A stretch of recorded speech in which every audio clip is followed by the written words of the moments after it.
நம்ம வீட்டில் இருக்கிற ரேஷன் அரிசியை வச்சு நல்ல மல்லிகை பூ மாதிரி வெண்மையாக பஞ்சு மாதிரி மிருதுவாக இருக்கிற இட்லியும் நல்ல மொறுமொறுன்னு ஒரு தோசையும் எப்படி பண்ணலான்றது மாவு எப்படி ரெடி பண்ணுறன்ற வீடியோ வந்து நம்ம ஷார்ட்ஸில் போட்டிருக்கேன், போயிட்டு பாருங்கள் நம்ம சேனலில். இட்லிக்கு பெஸ்ட்டு காம்பினேஷன் வந்து என்னை பொறுத்த வரைக்கும் வடகரின்னு தான் சொல்வேன். வடகரி வந்து அவ்வளோ சூப்பராக இருக்கும் இட்லியோடு வச்சு சாப்பிடும்போது.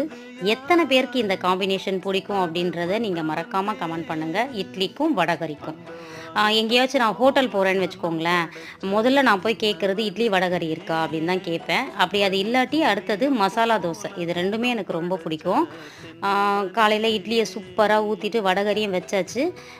ஜெய்க்கு முதல்ல வச்சு கொடுத்துட்டேன், அவன் சாப்பிட்டுட்டு கடைக்கு கிளம்பிட்டான். அதுக்கப்புறம் நாங்கள் எல்லோரும் ஒன்றா உட்காந்து ஜாலியாக சாப்பிட்டுட்டு அப்படியே வந்து மீன் வாங்கிட்டு வரலாம், ஏரி மீன் அப்படின்னு சொல்லிட்டு நம்ம செம்பரம்பாக்கம் ஏரி கரைக்கு கிளம்பியாச்சு.